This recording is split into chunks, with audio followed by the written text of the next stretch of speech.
வணக்கம். செய்திகளை வழங்குவதற்காக நான் ராதா. மக்களவை தேர்தல் தேதிகள் அறிவிப்பு, ராகுல் காந்தியின் ஒற்றுமை யாத்திரை நிறைவு விழா பொதுக்கூட்டத்தில் பங்கேற்கும் முக்கிய தலைவர்கள், கனடாவில் உயிரிழந்த இந்திய வம்சாவளி குடும்பம் என உள்ளூர் முதல் உலகம் வரையிலான செய்திகளை நிமிடச் செய்திகளாக பார்க்கலாம். நாடாளுமன்ற மக்களவை உறுப்பினர்களை தேர்ந்தெடுப்பதற்கான தேர்தல் 7 கட்டங்களாக நடைபெறும் என்று இந்திய தலைமை தேர்தல் ஆணையர் ராஜீவ்குமார் அறிவித்துள்ளார். ஏப்ரல் 19ஆம் தேதி முதல் கட்ட தேர்தல் நடைபெற உள்ளது. முதல் கட்டத்தில் தமிழ்நாடு, புதுச்சேரியின் 40 தொகுதிகள் உள்பட 102 தொகுதிகளுக்கு வாக்குப்பதிவு நடைபெற உள்ளது. ஏப்ரல் 26ஆம் தேதி நடைபெறும் 2ஆம் கட்ட தேர்தலில் 89 தொகுதிகளுக்கு வாக்குப்பதிவு நடைபெற உள்ளது. மே 7ஆம் தேதி 3ஆம் கட்டமாக நடக்கும் தேர்தலில் 94 தொகுதிகளுக்கும், மே 13ஆம் தேதி நடக்கும் 4ஆம் கட்ட தேர்தலில் 96 தொகுதிகளுக்கும் தேர்தல் நடைபெறும் என்று அறிவிக்கப்பட்டுள்ளது. மே 20ஆம் தேதி நடைபெற உள்ள 5ஆம் கட்ட தேர்தலில் 49 தொகுதிகளுக்கும், மே 25ஆம் தேதி நடைபெறும் 6ஆம் கட்ட தேர்தலில் 57 தொகுதிகளுக்கும் தேர்தல் நடைபெற உள்ளது. 7வது மற்றும் இறுதிக்கட்டமாக ஜூன் 1ஆம் தேதி 57 தொகுதிகளுக்கு தேர்தல் நடைபெறும் என்று அறிவிக்கப்பட்டுள்ளது. மக்களவை தேர்தலுடன் 26 சட்டமன்ற தொகுதிகளுக்கும் இடைத்தேர்தல் நடைபெற உள்ளது. மக்களவைத் தேர்தல் தமிழ்நாடு உள்பட 22 மாநிலங்கள் மற்றும் யூனியன் பிரதேசங்களுக்கு ஒரே கட்டமாக நடைபெறுகிறது. அதிகபட்சமாக உத்தரப்பிரதேசம், பீகார் மற்றும் மேற்கு வங்கத்துக்கு 7 கட்டங்களாக தேர்தல் நடைபெறுகிறது. தமிழ்நாடு, புதுச்சேரி, அருணாச்சல பிரதேசம், ஆந்திர பிரதேசம், அந்தமான் நிக்கோபார் தீவுகள், சண்டிகர், டெல்லி, கோவா, குஜராத், ஹிமாச்சல் பிரதேசம், ஹரியானா, கேரளா, லட்சத்தீவு, லடாக், மிசோரம், மேகாலயா, நாகாலாந்து, சிக்கிம், பஞ்சாப், தெலுங்கானா, உத்தரகண்ட், தாத்ரா மற்றும் நகர் ஹவேலி ஆகிய 21 மாநிலங்கள் மற்றும் யூனியன் பிரதேசங்களுக்கு ஒரே கட்டமாக நடைபெறுகிறது. கர்நாடகா, ராஜஸ்தான், திரிபுரா, மணிப்பூர் ஆகிய மாநிலங்களுக்கு 2 கட்டங்களாக நடைபெறுகிறது. சத்தீஸ்கர் மற்றும் அசாம் மாநிலங்களுக்கு 3 கட்டங்களாகவும், ஒடிஷா, மத்திய பிரதேசம், ஜார்க்கண்ட் ஆகிய மாநிலங்களுக்கு 4 கட்டங்களாகவும் நாடாளுமன்ற தேர்தல் நடத்தப்படுகிறது. மகாராஷ்டிரா, ஜம்மு காஷ்மீருக்கு 5 கட்டங்களாகவும், உத்தரப்பிரதேசம், பீகார் மற்றும் மேற்கு வங்கத்துக்கு 7 கட்டங்களாக நடைபெறுகிறது. 7 கட்டங்களாக நாடாளுமன்ற தேர்தலுக்கான வாக்குப்பதிவு நடைபெற உள்ள நிலையில் தமிழ்நாட்டில் முதற்கட்டத்திலேயே வாக்குப்பதிவு நடைபெற உள்ளது. 39 தொகுதிகளுக்கும் ஒரே கட்டமாக வாக்குப்பதிவு நடைபெறுகிறது. வாக்குப்பதிவு ஏப்ரல் 19ஆம் தேதி நடைபெற உள்ளது. வேட்புமனு தாக்கல் மார்ச் 20ஆம் தேதி தொடங்கி மார்ச் 27ஆம் தேதி நிறைவடையும் என்றும் அறிவிக்கப்பட்டுள்ளது. ஜூன் 4ஆம் தேதி வாக்கு எண்ணிக்கை நடைபெற உள்ளது. புதுச்சேரியிலும் முதற்கட்டத்திலேயே வாக்குப்பதிவு நடைபெற உள்ளது. தமிழ்நாட்டில் காலியாக உள்ள விளவங்கோடு சட்டமன்ற தொகுதிக்கும் அன்றைய தினமே இடைத்தேர்தல் நடைபெறும் என்றும் அறிவிக்கப்பட்டுள்ளது. அண்டை மாநிலமான ஆந்திராவில் 175 சட்டப்பேரவை தொகுதிகள் உள்ளன. ஜெகன்மோகன் ரெட்டி தலைமையிலான ஒய்எஸ்ஆர் காங்கிரஸ் ஆட்சி நடைபெற்று வரும் நிலையில் 4ஆம் கட்ட மக்களவைத் தேர்தல் நடைபெறும் மே 13ஆம் தேதி அன்று சட்டப்பேரவைத் தேர்தலும் நடைபெறும் என அறிவிக்கப்பட்டுள்ளது. ஆந்திர சட்டப்பேரவைக்கு ஒரே கட்டமாக தேர்தல் நடத்தப்பட்டு ஜூன் 4ஆம் தேதி முடிவுகள் அறிவிக்கப்படுகின்றன. 32 சட்டமன்ற தொகுதிகளை கொண்ட சிக்கிம் மற்றும் 60 பேரவை தொகுதிகளை கொண்ட அருணாச்சல பிரதேசம் ஆகிய மாநிலங்களில் ஏப்ரல் 19ஆம் தேதி சட்டப்பேரவை தேர்தல் நடைபெறும் என அறிவிக்கப்பட்டுள்ளது. வருகிற 20ஆம் தேதி வேட்புமனு தாக்கல் தொடங்கி 27ஆம் தேதி வரை நடைபெறுகிறது. 30ஆம் தேதி வேட்புமனு தாக்கல் செய்ய கடைசி நாளாகும். ஏப்ரல் 19ஆம் தேதி தேர்தல் நடைபெற்று ஜூன் 4ஆம் தேதி முடிவுகள் அறிவிக்கப்பட உள்ளன. அதே நேரத்தில் ஒடிசாவில் 4 கட்டங்களாக சட்டப்பேரவை தேர்தல் நடைபெற உள்ளது. 147 சட்டப்பேரவை தொகுதிகளை கொண்ட ஒடிசாவில் பிஜு ஜனதா தளம் ஆட்சியில் உள்ளது. இந்நிலையில் முதற்கட்டமாக 28 சட்டமன்ற தொகுதிகளுக்கு மே 13ஆம் தேதியும், 2ஆம் கட்டமாக 35 தொகுதிகளுக்கு மே 20ஆம் தேதியும் தேர்தல் நடைபெற உள்ளது. மேலும் மே 25ஆம் தேதி 42 தொகுதிகளுக்கும், மீதமுள்ள 42 சட்டமன்ற தொகுதிகளுக்கு ஜூன் 1ஆம் தேதியும் தேர்தல் நடைபெறும் என தலைமை தேர்தல் ஆணையம் அறிவித்துள்ளது. நாடு முழுவதும் 97 கோடியே 88 லட்சம் வாக்காளர்கள் உள்ளதாக இந்திய தலைமை தேர்தல் ஆணையர் ராஜீவ்குமார் தெரிவித்துள்ளார். தலைமை தேர்தல் ஆணையர் ராஜீவ்குமார் வெளியிட்ட தகவலின்படி 49 கோடியே 70 லட்சம் ஆண் வாக்காளர்களும் 47 கோடியே 10 லட்சம் பெண் வாக்காளரும் உள்ளனர். அதேபோல் 48,000 மூன்றாம் பாலின வாக்காளர்கள் உள்ளனர். 18 முதல் 19 வயதுடைய வாக்காளர்கள் 1 கோடியே 80 லட்சமும் 20 முதல் 29 வயதுடைய வாக்காளர்கள் 19 கோடியே 74 லட்சம் பேர் இருக்கின்றனர். 80 வயதுக்கு மேல் 1 கோடியே 85 லட்சம் வாக்காளர்களும் 100 வயதை தாண்டிய 2,38,000 வாக்காளர்களும் இருக்கின்றனர். ஒட்டுமொத்தமாக நாடு முழுவதும் 97 கோடியே 88 லட்சம் வாக்காளர்கள் உள்ளதாக இந்திய தலைமை தேர்தல் ஆணையர் ராஜீவ்குமார் அறிவித்துள்ளார்.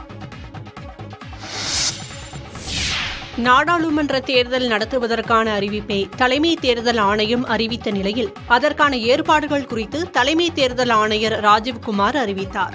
உலகின் மிகப்பெரிய ஜனநாயக நாடாக திகழும் நிலையில் நாடு முழுவதும் 96 கோடியே 80 லட்சம் வாக்காளர்கள் உள்ளனர். வாக்காளர்கள் எளிதில் வாக்களிக்கும் விதமாக 10,50,000 வாக்குச்சாவடிகள் அமைக்கப்படும் என்றும் 55 லட்சம் வாக்குப்பதிவு இயந்திரங்கள் பயன்படுத்தப்படும் என்றும் தேர்தல் ஆணையர் தெரிவித்தார். தேர்தல் நடத்துவதற்காக 1 கோடியே 50 லட்சம் தேர்தல் பணியாளர்கள் ஈடுபட உள்ளனர். 4 லட்சத்திற்கும் அதிகமான வாகனங்கள் தேர்தல் பணிக்காக பயன்படுத்தப்பட உள்ளன. நேர்மையாகவும் வன்முறை இன்றியும் தேர்தல் நடத்தும் வகையில் ஏற்பாடுகள் செய்யப்பட்டுள்ளன என்றும் தேர்தல் ஆணையர் ராஜீவ்குமார் கூறினார். பணபலம், ஆள்பலம், வதந்திகள், விதிமீறல்கள் ஆகியவை தேர்தல் ஆணையத்திற்கு மிகவும் சவாலாக இருக்கும் 4 காரணிகள் என்று தேர்தல் ஆணையர் ராஜீவ்குமார் குறிப்பிட்டார். இந்த சவால்களை எதிர்கொள்ள நடவடிக்கை மேற்கொள்ளப்படும் என்றும் அசம்பாவிதங்களை தடுக்க சோதனை சாவடிகள் அமைப்பது மட்டுமின்றி ட்ரோன் மூலம் எல்லைகள் கண்காணிக்கப்பட உள்ளன. மாவட்டந்தோறும் 24 மணி நேரமும் கட்டுப்பாட்டு அறை செயல்படும். வாக்காளர்களுக்கு பணம் மற்றும் அன்பளிப்பு கொடுப்பதை தவிர்க்கும் வகையில் நடவடிக்கைகள் எடுக்கப்பட்டுள்ளன. வருமான வரித்துறை, அமலாக்கத்துறை நேரடி மற்றும் இணைய பண பரிவர்த்தனைகளை தொடர்ந்து கண்காணிக்கும். போலி செய்திகள், வதந்திகளை பரப்புவோர் மீது கடும் நடவடிக்கை எடுக்கப்படும் என்று தேர்தல் ஆணையம் எச்சரித்துள்ளது. சாதி, மதம் மற்றும் தனிப்பட்ட முறைகளிலான விமர்சனங்களை அரசியல் கட்சி பரப்புரைகளில் முன்வைக்க கூடாது என்றும் குழந்தைகளை பரப்புரைகளில் ஈடுபடுத்தக்கூடாது என்றும் அறிவுரைகள் வழங்கப்பட்டுள்ளன.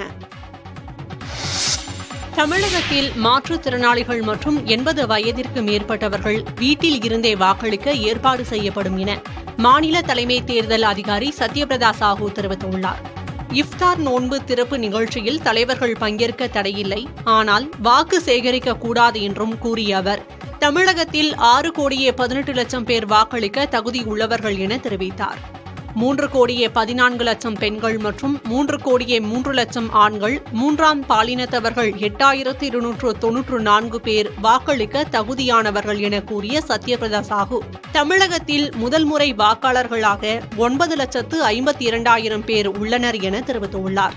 இதனிடையே நாடு முழுவதும் தேர்தல் நடத்தை விதிமுறைகள் அமலுக்கு வந்துள்ளன.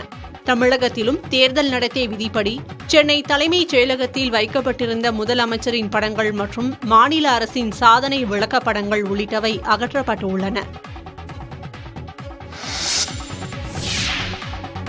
தேர்தல் நடத்தை விதிமுறைகள் அமலான நிலையில் பொன்முடி அமைச்சராக பதவியேற்பது குறித்து தலைமை தேர்தல் ஆணையம்தான் முடிவெடுக்கும் என தமிழக தலைமை தேர்தல் அதிகாரி சத்யபிரதா சாஹூ தெரிவித்துள்ளார். அமைச்சர் பொன்முடி சம்பந்தமா நீங்க சொன்னீங்க, குழு அமைத்து எலெக்ஷன் கமிஷன்ல போறோம். அது என்ன சார் ப்ரொசீஜர்? ஒரு மாடல் கோட் வந்துட்டா புதிதாக ஒருத்தரை அமைச்சர்கள், ஏன்னா செலவுலாம் இருக்கு அப்படின்னு சொன்னீங்க, புது ஜிஓ இஷ்யூ பண்ணக்கூடாதுங்க, அந்த ஃபார்மாலிட்டிஸ் மட்டும் சொல்லுங்க சார். மாடல் கோட் ஆஃப் கண்டக்ட்ல நீங்க பார்த்தா நான் சொன்னேன், இந்த 3 வகையான இருக்கு. பொலிட்டிக்கல் பார்ட்டி அண்ட் ஏஜென்ட்ஸ்க்கு இருக்கிறது, கவர்மெண்ட் ஏஜென்சிக்கு இருக்கிறது, அதே மாதிரி நம்ம மக்கள் என்ன மாதிரி நம்ம இது பண்ணணும் அதெல்லாம் இருக்குது. ஸோ அதெல்லாம் பார்க்கும்போது கவர்மெண்ட் ஆர்டர்ஸ் எல்லாம் ஜியோ இதெல்லாம் நம்ம புதுசாக போடக்கூடாது. நியூ ஃபினான்ஷியல் எக்ஸ்பென்சஸ் எல்லாம் பண்ணக்கூடாது. அது மாதிரி எல்லாம் இருக்கு. கண்டினியூஸ் ஸ்கீம்ஸ் எல்லாம் என்னென்ன போயிட்டு இருக்குதோ அது நம்ம கண்டினியூ பண்ணலாம். அது மாதிரி இருக்காது. அதனால அந்த மாதிரி ஏதோ இருக்கும்போது நம்மகிட்ட அது கொண்டு வருவாங்க. நம்ம எலெக்ஷன் கமிஷன்ல அது பரிசீலனை பண்ணிட்டு அதுக்கு என்ன மாதிரி உத்தரவு கொடுக்கணுமோ அது எலெக்ஷன் கமிஷன் கொடுப்பாங்க. நாடாளுமன்ற தேர்தலை எதிர்கொள்ள பாஜக மற்றும் தேசிய ஜனநாயக கூட்டணி தயாராக உள்ளதாக பிரதமர் நரேந்திர மோடி தெரிவித்துள்ளார்.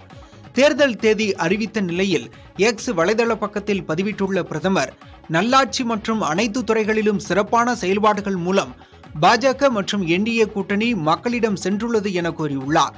உலக அளவில் 5வது மிகப்பெரிய பொருளாதார நாடாக இந்தியா உயர்ந்துள்ளது என குறிப்பிட்டுள்ள அவர், பல கோடி மக்கள் வறுமை நிலையிலிருந்து மீட்கப்பட்டுள்ளனர் என தெரிவித்துள்ளார். இதனை நாட்டு மக்கள் கண்கூடாக பார்த்துள்ளனர். இந்த நல்லாட்சி தொடர வேண்டும் என அவர்கள் எண்ணுகின்றனர். எனவே 400க்கும் அதிகமான தொகுதிகளை பாஜகவுக்கு அளிப்பார்கள் என்றும் பிரதமர் நம்பிக்கை தெரிவித்துள்ளார். அடுத்த 1000 ஆண்டுகளுக்கான வளர்ச்சி திட்டங்களை வகுக்கும் பணிகளை அடுத்த 5 ஆண்டுகளில் எடுப்போம் எனவும் பிரதமர் தெரிவித்துள்ளார். மக்களவைத் தேர்தல் இந்தியாவிற்கு நியாயத்தின் கதவை திறக்கும் என காங்கிரஸ் தலைவர் மல்லிகார்ஜுன கார்கே தெரிவித்துள்ளார். எக்ஸ் தளத்தில் அவர் இட்டுள்ள பதிவில், ஜனநாயகத்தையும் தனது அரசியலமைப்பையும் சர்வாதிகாரத்திலிருந்து காப்பாற்ற இதுவே கடைசி வாய்ப்பாக இருக்கலாம் என்று குறிப்பிட்டுள்ளார். வெறுப்பு, கொள்ளை, வேலையில்லாத திண்டாட்டம், விலைவாசி உயர்வு மற்றும் அட்டூழியங்களுக்கு எதிராக இந்திய மக்களாகிய நாங்கள் ஒன்று சேர்ந்து போராடுவோம் என்று கார்கே பதிவிட்டுள்ளார். நாடாளுமன்ற தேர்தல் தேதிகள் அறிவிக்கப்பட்டுள்ள நிலையில் மல்லிகார்ஜுன கார்கேவின் பதிவு கவனம் பெற்றுள்ளது. நாடாளுமன்ற தேர்தல் தேதி குறித்து பிரதமருக்கு ஏற்கனவே தெரிந்திருந்ததால் தமிழகத்திற்கு முன்கூட்டியே பரப்புரைக்கு அவர் வந்துள்ளார் என்று திமுக விமர்சித்துள்ளது. திமுக மாணவர் அணி தலைவர் ராஜீவ்காந்தி வெளியிட்டுள்ள எக்ஸ் வலைதள பதிவில், பிரதமர் மோடிக்கு தேர்தல் தேதி முன்கூட்டியே தெரிந்து உள்ளது என்று குறிப்பிட்டுள்ளார். இதன் காரணமாகவே முதற்கட்டமாக தேர்தல் நடைபெறும் தமிழ்நாட்டில் பல்லடம், மதுரை, சென்னை, கன்னியாகுமரி, கோவை என தன் கட்சி பரப்புரை கூட்டங்களை முன்னரே நடத்தியுள்ளார் என்று ராஜீவ்காந்தி சாடியுள்ளார். இது அப்பட்டமான ஜனநாயக படுகொலை என்றும் விமர்சித்துள்ளார். மகளிர் பிரீமியர் லீக் கிரிக்கெட் தொடரின் இறுதிப் போட்டியில் டெல்லி கேபிட்டல்ஸ் அணியும் ராயல் சேலஞ்சர்ஸ் பெங்களூரு அணியும் மோதுகின்றன. இந்தியாவில் நடைபெற்று வரும் மகளிர் பிரீமியர் லீக் கிரிக்கெட் ரசிகர்களிடையே பெரும் வரவேற்பை பெற்றுள்ளது. இந்நிலையில் இன்று டெல்லியில் நடக்கும் இறுதிப் போட்டியில் மேக் லானிங் தலைமையிலான டெல்லி கேபிட்டல்ஸ் அணியும் ஸ்மிருதி மந்தனா தலைமையிலான ராயல் சேலஞ்சர்ஸ் பெங்களூரு அணியும் மோதுகின்றன. லீக் சுற்றில் விளையாடிய 8 போட்டிகளில் 6 வெற்றி 2 தோல்வி என 12 புள்ளிகளுடன் முதலிடம் பிடித்த டெல்லி அணி தொடர்ந்து 2வது முறையாக இறுதிப் போட்டிக்கு முன்னேறியுள்ளது. பெங்களூரு அணி லீக் சுற்றில் பங்கேற்ற 8 போட்டியில் 4 வெற்றி 4 தோல்வி என 8 புள்ளிகளுடன் பிளே ஆஃப் சுற்றுக்கு தகுதி பெற்றது. மும்பைக்கு எதிரான எலிமினேட்டர் போட்டியில் கடைசி ஓவரில் அசத்திய பெங்களூரு அணி முதன்முறையாக இறுதிப் போட்டிக்கு முன்னேறியுள்ளது. இதுவரை பிரீமியர் லீக் போட்டியில் டெல்லி, பெங்களூரு அணிகள் 4 முறை மோதியுள்ளன. இதில் அனைத்திலும் டெல்லி அணி வெற்றி பெற்று ஆதிக்கம் செலுத்தி வருகிறது. தேர்தலில் வெறுப்பு பேச்சு, போலி தகவல்களை அளிப்பவர்கள் மீது பாரபட்சமின்றி நடவடிக்கை எடுக்கப்படும் என தலைமை தேர்தல் ஆணையர் ராஜீவ்குமார் தெரிவித்துள்ளார். இது தொடர்பான கேள்விக்கு பதிலளித்த அவர், யாராக இருந்தாலும் நடவடிக்கை எடுப்பது உறுதி எனவும் கூறியுள்ளார்.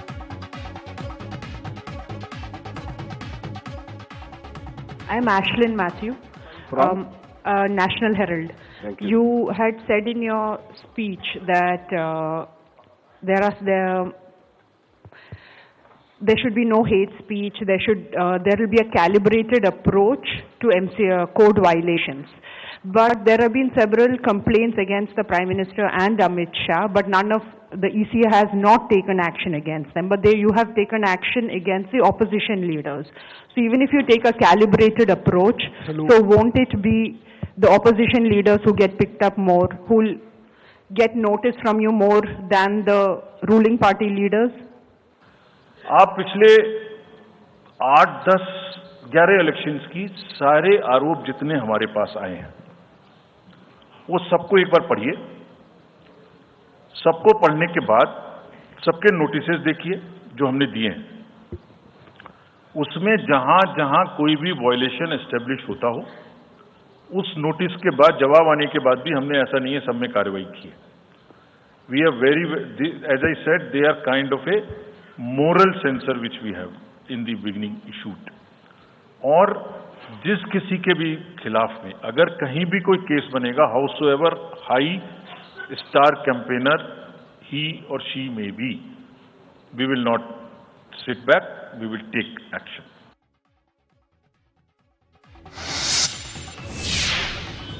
கோவையில் வரும் 18ஆம் தேதி பிரதமர் நரேந்திர மோடி கலந்து கொள்ளும் வாகன பேரணி நடைபெறும் இடங்களில் சிறப்பு பாதுகாப்பு பிரிவு அதிகாரிகள் மற்றும் மாநகர காவல்துறையினர் ஆய்வுகளை மேற்கொண்டனர்.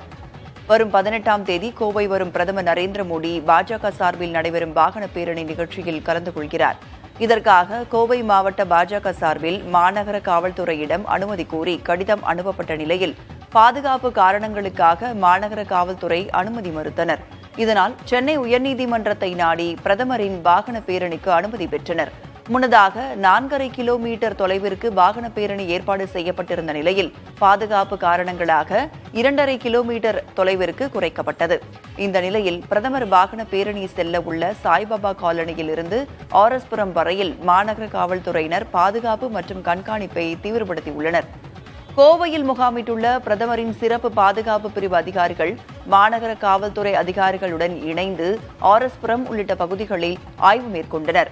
பிரதமர் வாகன பேரணி செல்ல உள்ள சாலையின் இருபுறங்களில் உள்ள கட்டடங்களிலும் ஆய்வு மேற்கொண்டு வருகிறார்கள்.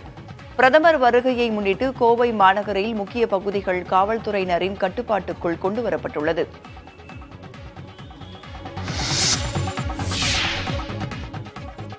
ராகுல் காந்தியின் பாரத் ஜோடோ யாத்திரை மும்பைக்குள் நுழைந்தது.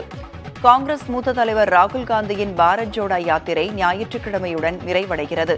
மும்பையில் நிறைவு நாள் பயணம் நடைபெறவுள்ள நிலையில் மும்பை மாநகருக்கு அவரது யாத்திரை நுழைந்தது. அவருக்கும் அவரது சகோதரி பிரியங்கா காந்திக்கும் உற்சாக வரவேற்பு அளிக்கப்பட்டது.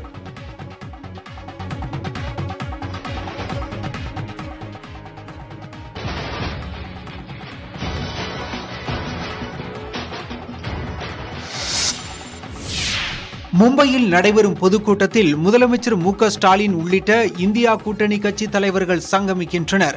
காங்கிரஸ் மூத்த தலைவர் ராகுல் காந்தி கடந்த ஜனவரி மாதம் 14ஆம் தேதி தனது 2வது யாத்திரையை மணிப்பூரில் தொடங்கினார். மேற்கு வங்கம், பீகார், உத்தரப்பிரதேசம் உள்ளிட்ட பல்வேறு மாநிலங்களில் யாத்திரை மேற்கொண்ட ராகுல் மகாராஷ்டிராவின் மும்பையில் நிறைவு செய்கிறார். இதனைத் தொடர்ந்து அங்குள்ள சிவாஜி பூங்காவில் இந்தியா கூட்டணியின் பொதுக்கூட்டத்திற்கு காங்கிரஸ் ஏற்பாடு செய்துள்ளது. இதில் அகில இந்திய காங்கிரஸ் தலைவர் மல்லிகார்ஜுன கார்கே, சமாஜ்வாதி கட்சி தலைவர் அகிலேஷ் யாதவ், ராஷ்டிரிய ஜனதா தளம் தலைவர் தேஜஸ்வி யாதவ், மகாராஷ்டிரா அரசியலில் முன்னணி தலைவர்களாக விளங்கும் சரத்பவார், உத்தவ் தாக்கரே உள்ளிட்டோர் பங்கேற்கின்றனர். தமிழ்நாட்டிலிருந்து திமுக தலைவரும் முதலமைச்சருமான மு.க.ஸ்டாலின், விசிக தலைவர் திருமாவளவன் ஆகியோர் கலந்து கொள்கின்றனர். இதனையொட்டி ஞாயிறு காலையில் விமானம் மூலம் முதலமைச்சர் மு.க.ஸ்டாலின் மும்பைக்கு புறப்படுகிறார். பொதுக்கூட்டம் நிறைவடைந்ததும் இரவில் அவர் மீண்டும் சென்னைக்கு திரும்புகிறார். நாடாளுமன்ற தேர்தலுக்கு தமிழகத்தில் 20ஆம் தேதி வேட்புமனு தாக்கல் தொடங்க உள்ள நிலையில் அதற்கு முன் பாஜக தலைமையிலான கூட்டணி இறுதி செய்யப்படும் என தமிழக பாஜக தலைவர் அண்ணாமலை தெரிவித்துள்ளார். பாஜக அலுவலகத்தில் செய்தியாளர்களை சந்தித்த அவர் இதனை தெரிவித்தார். ஏன்னா நமக்கு 20ஆம் தேதி உங்களுக்கு நாமினேஷன் ஆரம்பிக்குதுன்னா இன்னைக்கு பாத்தீங்கன்னா யூ ஆர் ஆல்மோஸ்ட் ஆன் 16ல் இருக்கீங்க. ஏன்னா மோடி அவர்கள் 18 இருக்காங்க, 19 இருக்காங்க. உங்களுக்கு இருக்கக்கூடிய அதே அவசரம் எங்களுக்கு இருக்கு. ஏன்னா முதல் ஃபேஸ்ல இருக்கும், போன முறை போல் 2வது ஃபேஸ்ல இல்ல. அதனால் வேகமாக எல்லாம் செட்டில் ஆயிருங்கண்ணா. எல்லா கட்சிகளுக்கும் இருக்கக்கூடிய பிரச்சனை தான் இது. அண்ணே சரியான நேரத்தில் அறிவிக்கிறோம் அண்ணே. அதுக்கு ஒரு தலைவர் தனியாக ஒரு குழு போட்டிருக்கோம். முருகன் அவர்கள் தலைமையில் ஒரு குழு இருக்கு. குறிப்பாக கூட்டணி பேச்சுவார்த்தைக்கு வேகமாக அறிவிக்கின்றோம். ஏன்னா தேர்தல் நேரத்தில் டெய்லியும் பத்திரிகை நண்பர்கள் சந்திக்கத்தான் போறோம். நாளைக்கும் பார்க்க போறோம், நாளானைக்கு பார்க்க போறோம். அதனால் டெய்லி உங்களை சந்தித்தாக வேண்டிய கட்டாயம் எங்களுக்கு இருக்கு, உங்களுக்கு இருக்கு. அதிமுக கொடி, இரட்டை இலை சின்னம் ஆகிய விவகாரத்தில் எடப்பாடி பழனிசாமிக்கு எதிராக ஓபிஎஸ் ஆதரவாளர் புகழேந்தி தாக்கல் செய்த மனுவை டெல்லி உயர்நீதிமன்றம் முடித்து வைத்துள்ளது. மேலும் தேர்தல் ஆணையத்தில் மனு அளிக்க புகழேந்திக்கு அறிவுறுத்திய நீதிபதி இந்த மனு மீது தேவையான நடவடிக்கைகளை மேற்கொள்ள தேர்தல் ஆணையத்திற்கு நீதிபதி உத்தரவிட்டார். இரட்டை இலை சின்னம் மற்றும் கொடி தொடர்பாக தரப்பட்டுள்ள புகார்கள் மீது உடனடி நடவடிக்கை எடுக்க தேர்தல் ஆணையத்திற்கு உத்தரவிடக் கோரி ஓபிஎஸ் ஆதரவாளர் புகழேந்தி டெல்லி உயர்நீதிமன்றத்தில் மனு தாக்கல் செய்திருந்தார். இந்த வழக்கில் இருதரப்பு வாதங்களை கேட்ட நீதிபதி சச்சின் தத்தா மனுவை முடித்து வைத்து உத்தரவு பிறப்பித்தார். 2ஆம் உலக தமிழ் செம்மொழி மாநாடு 2025ஆம் ஆண்டு ஜூன் மாதம் சென்னையில் சிறப்பான முறையில் நடத்தப்படும் என முதலமைச்சர் மு.க.ஸ்டாலின் அறிவித்துள்ளார். இது தொடர்பாக வெளியிடப்பட்டுள்ள அறிக்கையில் பாரதியின் கனவை நனவாக்கும் வகையில் அறிவியல், பொறியியல், மருத்துவம் உள்ளிட்ட பல்வேறு துறை சார்ந்த பாடநூல்களை தமிழில் மொழிபெயர்க்கும் பெரும் பணியினை செய்து வருவதாக குறிப்பிடப்பட்டுள்ளது. உலகெங்கிலும் வாழும் தமிழர்களை ஒருங்கிணைக்கும் விதமாக அயலக தமிழர் மாநாட்டை வெற்றியோடு நடத்தியும் பன்னாட்டு புத்தக கண்காட்சி நடத்தியும் தமிழ் பணிகளை ஆற்றி வருவதாக தெரிவிக்கப்பட்டுள்ளது. தமிழ் வழியில் படித்த மாணவர்களுக்கு அரசு பணியில் முன்னுரிமை வழங்குவதும் திருக்கோவில்களில் தமிழ் வழிபாட்டை முன்னிறுத்துவதுமான பணிகளை ஆற்றி வருவதாகவும் கூறப்பட்டுள்ளது. தமிழுக்கு மேலும் சிறப்பு சேர்க்கும் வகையில் 2ஆம் உலக தமிழ் செம்மொழி மாநாடு வரும் 2025ஆம் ஆண்டு ஜூன் மாதத்தில் 5 நாட்கள் சீரோடும் சிறப்போடும் நடத்தப்படும் என அறிவிக்கப்பட்டுள்ளது.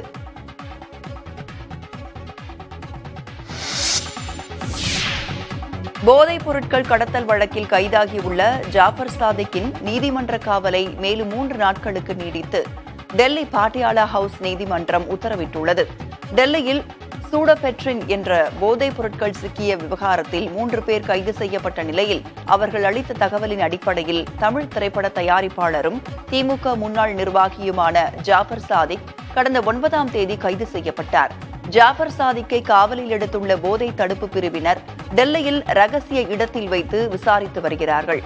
ஜாஃபர் சாதிக்கின் நீதிமன்ற காவல் நிறைவு பெற்ற நிலையில் அவர் டெல்லி பாட்டியாலா ஹவுஸ் நீதிமன்றத்தில் ஆஜர்படுத்தப்பட்டார்.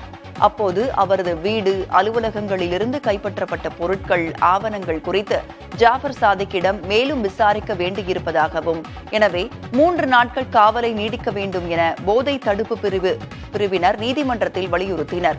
இதற்கு அனுமதி அளித்த நீதிபதிகள் அவரது வழக்கறிஞரை சந்திக்க தினமும் அரை மணி நேரம் அனுமதிக்க வேண்டும் என உத்தரவிட்டனர்.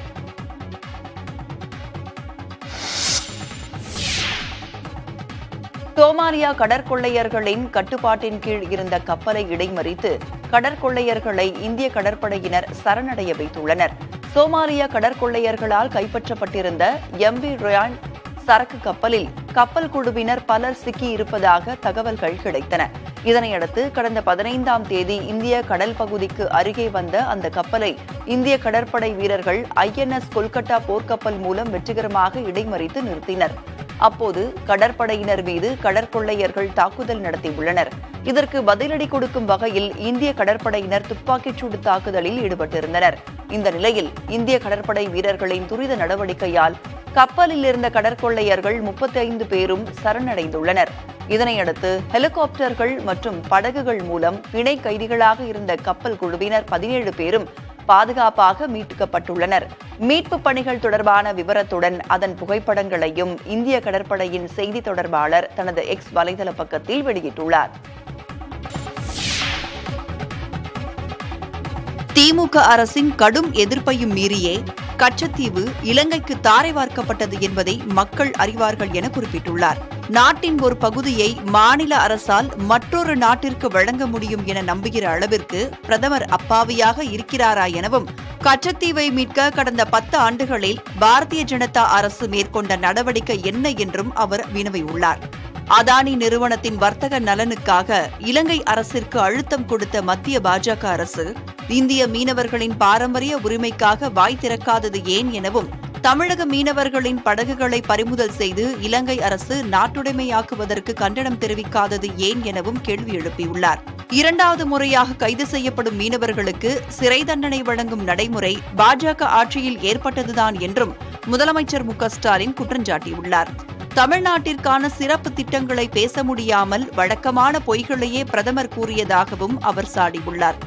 விஸ்வகுரு என மார்த்தட்டிக் கொள்ளும் பிரதமர் மௌன குருவாக இருப்பது ஏன் என்று கேள்வி எழுப்பிய முதலமைச்சர் மு.க.ஸ்டாலின் தன் சொந்த இயலாமையை மறைக்க திமுக மீது சேற்றைவாரி இறைக்கும் கபட நாடகத்தை தங்கள் மீனவர்கள் தோலுரிப்பார்கள் எனவும் கூறியுள்ளார்.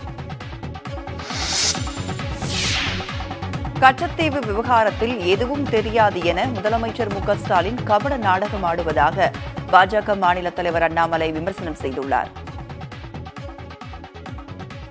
கச்சத்தீவு நம்ம இலங்கை கொடுத்தோம், அதே தப்பு. ஆர்டிகல் 6 என்ன சொன்னுச்சு? இலங்கையிட்ட கச்சத்தீவு இருந்தாலும் கூட இந்திய மீனவர்கள் கச்சத்தீவுல மீன் வலையை உலர்த்தலாம் என்று ஆர்டிகல் 6 சொல்லுச்சு. அதையும் 6 மாசம் கழிச்சு 2 ஃபாரின் செக்ரட்டரியும் அந்த ஆர்டிகல் 6 தூக்கிட்டாங்க. அதன் பிறகு இருந்ததும் போச்சு. அதனால் அன்னைக்கு முழுவதுமே இங்கே ஆட்சியில் இருந்தவர் நம்முடைய கலைஞர் கருணாநிதி அவர்கள் முதலமைச்சராக. அவருக்கு எதுவும் தெரியாது, எங்களுக்கு தெரியாது அப்படின்னு முதலமைச்சர் சொல்வது, இன்றைய முதலமைச்சர் ஸ்டாலின் அவர்கள், இது ஒரு கபட நாடகமாகத்தான் நாம் பார்க்கிறோம். அரசு மருத்துவர்கள் கட்டாய பணிமாற்றம் தொடர்பாக வெளியிடப்பட்ட சுற்றறிக்கையை திரும்ப பெறவில்லை என்றால் தீவிர போராட்டங்களை நடத்துவோம் என தமிழ்நாடு அரசு மருத்துவர் சங்கங்கள் தெரிவித்துள்ளன. அரசு ஆரம்ப சுகாதார நிலையம் முதல் அரசு மருத்துவமனைகளில் 3 முதல் 5 ஆண்டுகள் ஒரே இடத்தில் பணியாற்றிய மருத்துவர்கள் மற்றும் ஏனைய ஊழியர்களும் கட்டாய பணிமாற்றம் செய்யப்படுவார்கள் என பொது சுகாதாரத்துறை சுற்றறிக்கை ஒன்றை அனுப்பியுள்ளது. 5 ஆண்டுகளுக்குள் செவிலியர் உள்ளிட்டோரை மாற்றினால் அவர்களுக்கு மக்களுடனான தொடர்பு எப்படி இருக்கும் என மருத்துவ சங்கங்கள் கேள்வி எழுப்பியுள்ளன.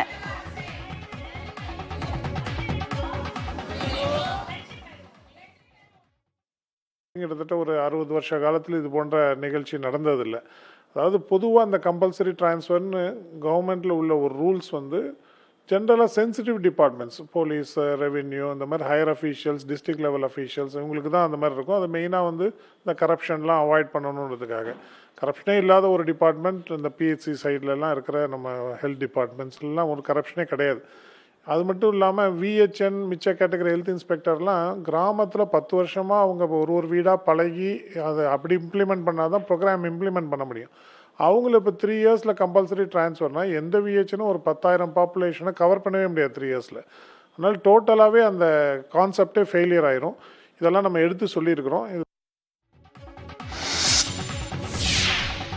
மதுரையில் நெடுஞ்சாலைத்துறையால் தோண்டப்பட்டிருந்த பள்ளத்தில் ஆட்டோ கவிழ்ந்து ஓட்டுநர் உயிரிழந்த சம்பவம் தொடர்பாக உரிய விசாரணை நடத்த உறவினர்கள் வலியுறுத்தியுள்ளனர். மதுரை நகரில் பெருகி வரும் மக்கள் தொகைக்கு ஏற்ப சாலையை 4 வழி பாதையாக விரிவுபடுத்தும் பணி நெடுஞ்சாலைத்துறையினரால் மேற்கொள்ளப்பட்டு வருகிறது. அந்த வகையில் பழகானந்தத்திலிருந்து சுமார் 5 கிலோமீட்டர் நீளத்திற்கு சாலையை 4 வழியாக கட்டமைக்கும் பணி கடந்த சில மாதங்களாக நடைபெற்று வருகிறது. இந்த பணிகளுடன் மழைநீர் வடிகால் அமையும் பணியும் நடைபெற்று வருகிறது. இதற்காக சுமார் 20 அடி பள்ளம் தோண்டப்பட்டு குழாய் பதிக்கும் பணிகள் நடைபெற்று வருகின்றன. இந்நிலையில் எந்தவித தடுப்புகளும் எச்சரிக்கை பலகைகளும் வைக்காமல் இருந்ததால் அந்த வழியாக இரவில் சென்ற ஆட்டோ ஒன்று பள்ளத்தில் கவிழ்ந்து விபத்துக்குள்ளானது. 20 அடி ஆழத்தில் விழுந்த அந்த ஆட்டோவில் இருந்த ஓட்டுநர் மூர்த்தி நிகழ்விடத்திலேயே பரிதாபமாக உயிரிழந்தார். இந்த சம்பவம் பெரும் சோகத்தை ஏற்படுத்தியுள்ள நிலையில் சிசிடிவி காட்சிகளை ஆய்வு செய்து இந்த விபத்து குறித்து காவல்துறையினர் விசாரணை மேற்கொண்டு வரும் நிலையில் உயிரிழந்த மூர்த்தியின் மகன் வேண்டுகோள் வைத்திருக்கிறார். போலீஸ்காரங்க சொல்லணும்ல, அங்க நம்மகிட்ட கேமரா இருக்கு, ட்ரீம் பாய்ஸ் இருக்கு, அங்க பாருங்க சிசிடிவி பொறுப்பு. அவங்க வந்து இவர் தான் போனாரு, இவர் தான் விரட்டி போய் கொடுத்தாரு, பேரிகார்டு எல்லாம் போட்டுனோம்ன்றாங்க. ஆனா அங்க ஒரு இடத்துல காட்டுறதுல பேரிகார்டு இல்லைன்றாங்க. திண்டுக்கல் மாவட்டம் கொடைக்கானல் அருகே உள்ள பெருமாள் மலை சிகரத்தில் நேற்று மாலை முதல் பற்றி எரியும் காட்டுத்தீயை அணைக்க தீயணைப்புத் துறையினர் போராடி வருகின்றனர். மிகவும் உயரமான மலை சிகரமாக இது உள்ளதால் தீயினால் ஏற்படும் புகை மண்டலம் அப்பகுதி முழுவதும் பரவியுள்ளது.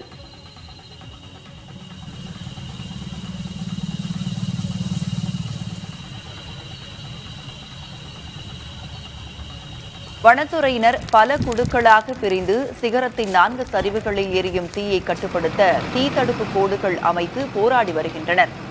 ஆனால் மழை வந்தால் மட்டுமே தீயை கட்டுப்படுத்த முடியும் என அப்பகுதி மக்கள் கூறுகிறார்கள். அதே நேரம் நவீன உயர் ரக ட்ரோன்கள் உதவியுடன் தீயை கட்டுப்படுத்த வனத்துறையினர் முயற்சிக்க வேண்டும் என வன ஆர்வலர்களின் வலியுறுத்தி வருகின்றனர்.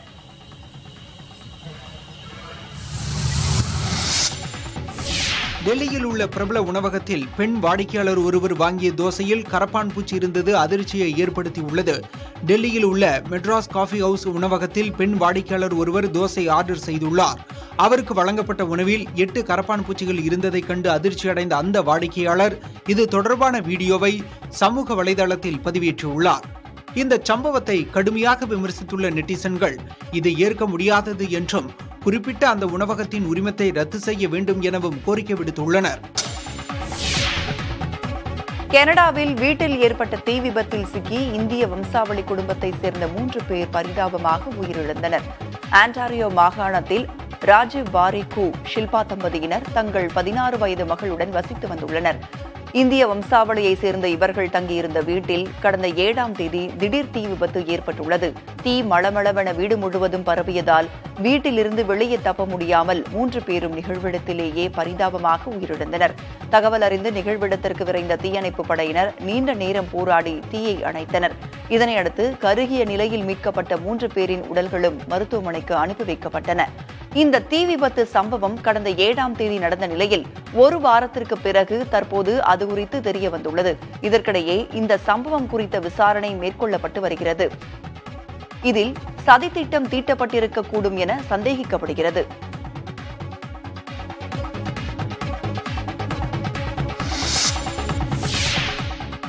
IPL கிரிக்கெட் போட்டிகள் முழுவதும் இந்தியாவில் மட்டும்தான் நடைபெறும் என BCCI செயலாளர் ஜெய்ஷா தெரிவித்துள்ளார். இந்தியாவில் நாடாளுமன்ற தேர்தல் நடைபெறவுள்ள நிலையில் IPL போட்டிகளின் முதற்கட்ட அட்டவணை சமீபத்தில் வெளியானது. அதன்படி வரும் 22ஆம் தேதி IPL தொடர் சென்னையில் தொடங்குகிறது. ஏப்ரல் 7ஆம் தேதி வரை போட்டிகள் அறிவிக்கப்பட்டுள்ள நிலையில் மற்ற போட்டிகள் குறித்த அறிவிப்பு விரைவில் வெளியாக உள்ளது. இதனிடையே நாடாளுமன்ற தேர்தல் நடைபெறவுள்ளதால் வெளிநாடுகளில் IPL போட்டிகள் நடத்தப்படலாம் என கூறப்பட்டது. இதற்கு மறுப்பு தெரிவித்துள்ள BCCI செயலாளர் ஜெய்ஷா, இந்தியாவில்தான் IPL போட்டிகள் நடத்தப்படும் என திட்டவட்டமாக கூறியுள்ளார்.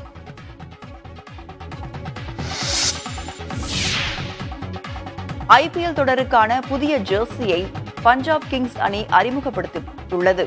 IPL தொடரின் 17வது சீசன் வரும் மார்ச் 22ஆம் தேதி தொடங்க உள்ளது. இத்தொடர்களில் அதிகபட்சமாக சென்னை மற்றும் மும்பை அணிகள் தலா 5 முறை கோப்பைகளை வென்றுள்ளன. இந்த தொடரின் முதல் போட்டியில் நடப்பு சாம்பியனான சென்னை சூப்பர் கிங்ஸ் அணியும் பெங்களூரு ராயல் சேலஞ்சர்ஸ் அணியும் பலப்பரீட்சை நடத்த உள்ளன.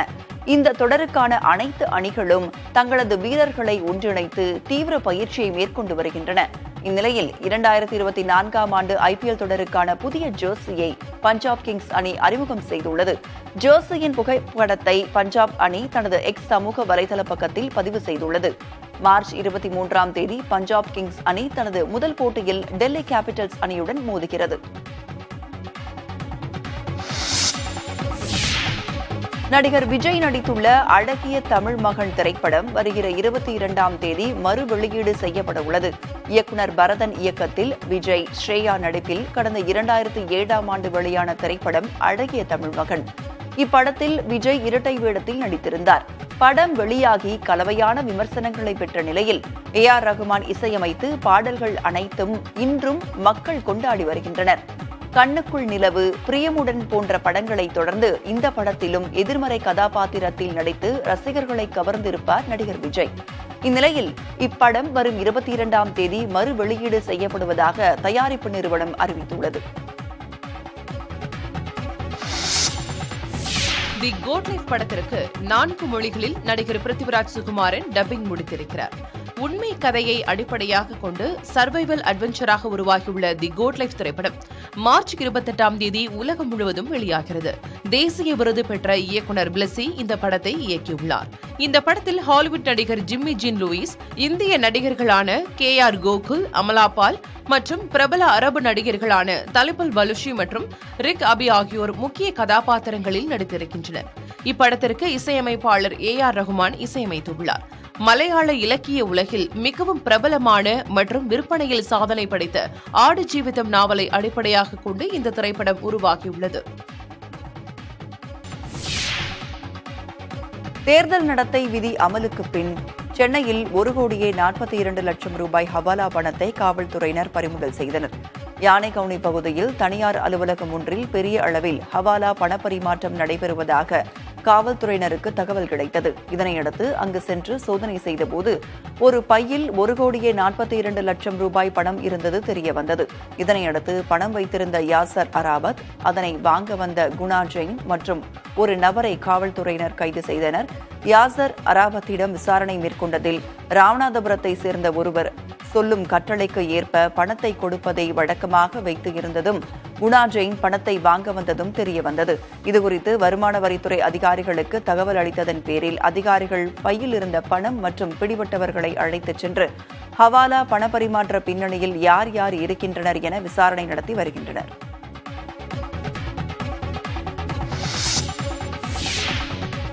மதுரை மாவட்டம் அலங்காநல்லூர் ஆரம்ப சுகாதார நிலையத்தில் நோயாளிகளை காக்க வைத்துவிட்டு சேலை வாங்குவதில் ஆர்வம் காட்டிய செவிலியர்களின் செயல் அதிர்ச்சியை ஏற்படுத்தியுள்ளது. அலங்காநல்லூர் பாலமேடு பகுதிகளைச் சேர்ந்த பல்லாயிரக்கணக்கான பொதுமக்கள் இங்கு சிகிச்சைக்காக வந்து செல்கின்றனர். இந்நிலையில் சிகிச்சைக்காக வந்தவர்களை காக்க வைத்துவிட்டு மற்றொரு அறையில் சேலை விற்பனை செய்தவர்களிடம் செவிலியர்கள் பேசிக் கொண்டிருந்ததைக் கண்டு விரக்தியடைந்த நோயாளி அதனை சமூக வலைதளங்களில் காணொலியாக பதிவு செய்துள்ளார். இதுகுறித்து மதுரை மாவட்ட சுகாதாரத்துறை இயக்குநரிடம் கேட்டபோது, விசாரணை அறிக்கையில் தவறு செய்தது உறுதி செய்யப்பட்டால் கடும் நடவடிக்கை எடுக்கப்படும் என தெரிவித்தார். புதுச்சேரி காரைக்கால் மாவட்டத்தில் உள்ள மீன்பிடி துறைமுகத்தை விரிவாக்கம் செய்ய 74 கோடி ரூபாய்க்கு கொள்கை அளவிலான ஒப்பந்தம் மேற்கொள்ளப்பட்டுள்ளது. இதுகுறித்து புதுச்சேரி மீன்வளத்துறை அமைச்சர் அலுவலகம் சார்பில் வெளியிடப்பட்டுள்ள செய்திக்குறிப்பில், பல ஆண்டுகளாக கிடப்பில் போடப்பட்டிருந்த காரைக்கால் மீன்பிடி துறைமுக விரிவாக்க திட்டத்துக்கு 74 கோடியே 13 லட்சம் ரூபாய்க்கு கொள்கை அளவில் ஒப்புதல் அளிக்கப்பட்டுள்ளதாக தெரிவிக்கப்பட்டுள்ளது. ஒரு சில மாதங்களில் துறைமுக விரிவாக்கப் பணிகள் தொடங்கும் என்றும் அந்த அறிவிப்பில் தெரிவிக்கப்பட்டுள்ளது. காரைக்கால் மீன்பிடி துறைமுகம் புதுச்சேரியிலேயே அதிக மீனவர்களையும் மீன்பிடி படகுகளையும் கொண்ட துறைமுகமாகும். இங்கு சுமார் 700க்கும் மேற்பட்ட விசைப்படகுகள் மற்றும் 5000த்திற்கும் மேற்பட்ட ஃபைபர் படகுகளை நிறுத்தி வைக்க முடியும். பிடித்து வரப்படும் மீன்களை இறக்கவும் பல்வேறு மாநிலங்களுக்கு ஏற்றுமதி செய்யவும் துறைமுகத்தில் தனித்தனியாக தளங்கள் அமைக்கப்பட்டுள்ளன. இருப்பினும் காரைக்கால் மட்டுமல்லாமல் அருகில் உள்ள நாகை மற்றும் மயிலாடுதுறை மாவட்ட மீனவர்களும் இந்த துறைமுகத்தை அதிக அளவில் பயன்படுத்தி வருவதால் போதிய இடவசதி இல்லாமல் சிரமமடைந்து வந்ததாக தெரிவித்திருந்த காரைக்கால் மீனவர்கள் துறைமுகத்தை விரிவாக்கம் செய்ய வேண்டும் என வேண்டுகோள் விடுத்தனர்.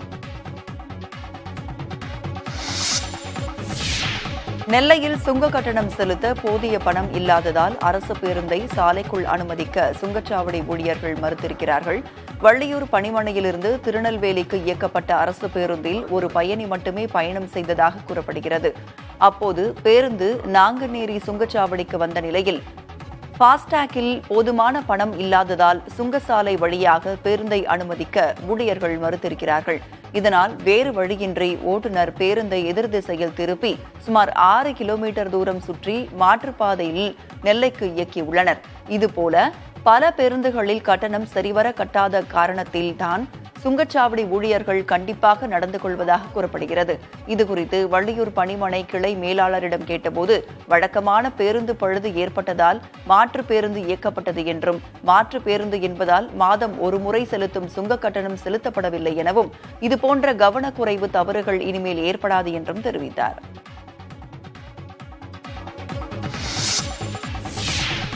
நாகையில் பிரபல இனிப்பு விற்பனையகத்தில் வாங்கப்பட்ட இனிப்பில் பூச்சி அரித்து புழு இருந்ததாக வாடிக்கையாளர் புகார் தெரிவித்துள்ளார். பழைய பேருந்து நிலையம் அருகே உள்ள பிரபல பேக்கரியில் வாடிக்கையாளர் ஒருவர் சோனாலி ரோல் என்ற இனிப்பு வகையை வாங்கிச் சென்றுள்ளார். அதில் பூச்சி அரித்து புழு இருந்ததைக் கண்டு அதிர்ச்சியடைந்த அவர் அதை கடைக்கு எடுத்துச் சென்று கடைக்காரரிடம் வினவியுள்ளார். தனக்கு வழங்கப்பட்ட இனிப்பு மட்டுமின்றி கடையில் இருந்த அனைத்து சோனாலி ரோல் இனிப்புகளிலும் புழு இருந்ததைக் கண்டு அதிர்ச்சியடைந்த அவர் கடை ஊழியரிடம் வாக்குவாதத்தில் ஈடுபட்டதாக தெரிகிறது. தகவல் அறிந்து சென்ற உணவு பாதுகாப்புத்துறை அதிகாரிகள் ஆய்வின் போது புகார் அளித்த நபர் இனிப்பு கடையில் இல்லை என தெரிவித்தனர். இந்நிலையில் கடையில் இருந்த இனிப்புகளில் புழுக்கள் இருக்கும் காட்சிகள் இணையத்தில் வைரலாகி வருகின்றன.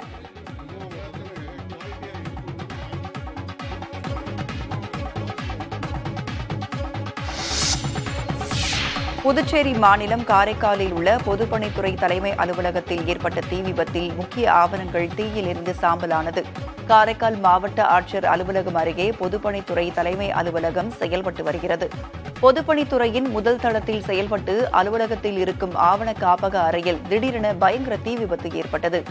விபத்தில் அலுவலகத்தில் இருந்த முக்கிய ஆவணங்கள், கம்ப்யூட்டர் உள்ளிட்ட மின்சாதன பொருட்கள் தீயில் எரிந்து சாம்பலானது. தீ விபத்து தொடர்பாக காவல்துறையினர் தீவிர விசாரணை மேற்கொண்டு வருகின்றனர். நீலகிரி மாவட்டம் குன்னூரில் 5 நாட்களாக பற்றி எரிந்த காட்டுத்தீயை கட்டுப்படுத்த ஹெலிகாப்டர் மூலம் தண்ணீர் பீய்ச்சி அடிக்கப்பட்டது. குன்னூர் அருகே உள்ள ஃபாரஸ்ட் டேல் பகுதியில் தனியார் தோட்டத்தை சுத்தம் செய்யும் போது குப்பைகளை தீயிட்டு எரித்தனர். அந்த தீயானது அருகில் வனப்பகுதியில் பரவியதை தொடர்ந்து வனத்துறை மற்றும் தீயணைப்புத் துறையினர் கடந்த 4 நாட்களாக தீயை அணைக்க போராடி வருகிறார்கள். இந்த சம்பவத்தில் தொடர்புடைய தோட்ட உரிமையாளர் உட்பட பணியாளர்கள் 4 பேரை கைது செய்து சிறையில் அடைத்திருக்கிறார்கள். இதனைத் தொடர்ந்து சூலூர் விமானப்படை தளத்திலிருந்து ஹெலிகாப்டர் வரவழைக்கப்பட்டு ரேலியா அணையிலிருந்து தண்ணீர் இறைத்து வந்து தீயை அணைக்கும் பணியில் ஈடுபடுத்தப்பட்டது. சுமார் 2 மணி நேர போராட்டத்திற்கு பின் வனப்பகுதியில் ஒரு சில இடங்களில் தீ கட்டுக்குள் கொண்டு வரப்பட்டுள்ளது.